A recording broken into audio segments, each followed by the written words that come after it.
Hello friends, today we are going to discuss Newton's law of motions. In first part of a video, we will discuss in English language. After that, if you are Marathi student, then I will discuss in Marathi language. It will helpful for better understanding and deep understanding. Okay. Newton's first law of motion. Objects at rest remains at rest and objects in motion remain in motion with the same velocity unless acted upon by an unbalanced force. Examples: a book laying on the table remains at rest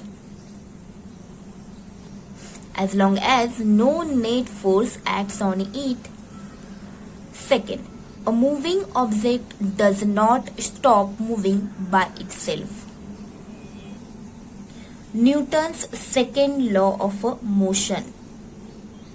If the same force is applied to an object with greater mass, the object accelerates at a slower rate because mass adds inertia. See in the diagram. Same force is applied to an object with greater mass. The object accelerates at a slower rate because mass added inertia.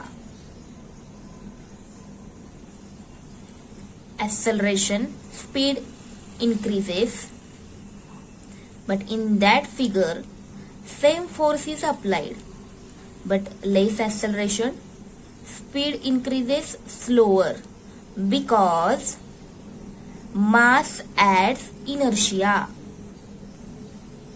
Example: it is easier to push an empty supermarket cart than a full one, since the full cart has more mass than the empty one. So, more force is needed to push the cart full. Newton's third law. For every action there is an equal and opposite reaction. Examples: when a tennis player hits a ball, the racket exerts a force on the ball and ball exerts an equal and opposite force on the racket. When you jump, your legs apply a force to the ground and the ground applies an equal and opposite reaction force that propels you into the air. Engineers apply Newton's third law when designing the rockets and other projectile devices. If you are Marathi student, you can continue video. तर न्यूटनचा पहिला गतिविषयक नियम काय म्हणतो? जर एखाद्या वस्तूवर कोणतेही बाह्य असंतुलित बल कार्य करत नसेल तर तिच्या विराम अवस्थेत किंवा सरळ रेषेतील एकसमान गतीमध्ये सातत्य राहते. म्हणजे आता दुसरा न्यूटनचा दुसरा गतिविषयक नियम. तर संवेग परिवर्तनाचा दर प्रयुक्त बलाशी. आता न्यूटनचा गतिविषयक दुसरा नियम. तर संवेग परिवर्तनाचा दर प्रयुक्त बलाशी समानुपाती असतो आणि संवेग परिवर्तन बलाच्या दिशेने होते. F is equal to m into a.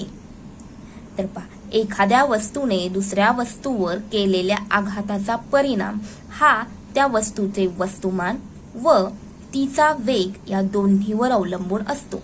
म्हणजे बलाचा परिणाम घडवून आणण्यासाठी वस्तूचे वस्तुमान व वेग यांना एकत्र जोडणारा गुणधर्म कारणीभूत असतो. या गुणधर्मालाच न्यूटनने संवेग असे म्हटले आहे. बरं, इंग्रजीमध्ये संवेग म्हणजे मोमेंटम.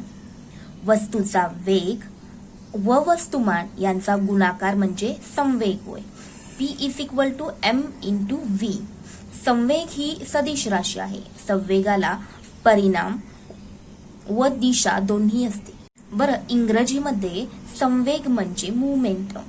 वस्तूचा वेग व वस्तुमान यांचा गुणाकार म्हणजे संवेग होय. P = m/v. संवेग ही सदिश राशी आहे, म्हणजे संवेगाला परिमाण व दिशा दोन्हीही आवश्यक असते. संवेगाची दिशा वेगाच्या दिशेने असते. तर उदाहरण यासाठी कोणतं देता येईल? सुपरमार्केटमधील एक रिकामी ट्रॉली तर दुसरी भरलेली ट्रॉली, यापैकी भरलेल्या ट्रॉलीचे वस्तुमान जास्त आहे, त्यामुळे त्याचं त्वरण हे कमी असणार आहे, म्हणजे हळूहळू वाढणार आहे.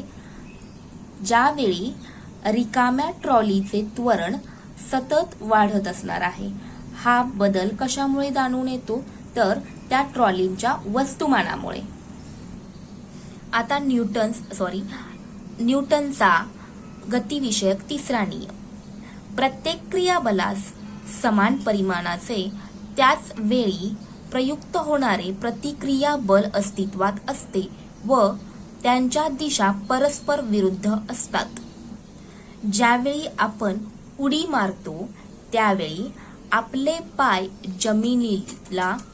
जमिनीवर बल लावतात, पण त्याच वेळी जमिनीकडूनही आपल्यावर बल लावले जाते. त्यामुळे आपण हवेमध्ये त्यावेळी पुरते उडी मारू शकतो. पोहताना आपण हाताने पाणी मागे ढकलत असतो, त्याचबरोबर पाणी देखील आपल्याला त्याच बलाने पुढे ढकलण्याचा प्रयत्न करते. जर व्हिडिओ हेल्पफुल वाटला असेल तर प्लीज लाईक करा, शेअर करा, सबस्क्राईब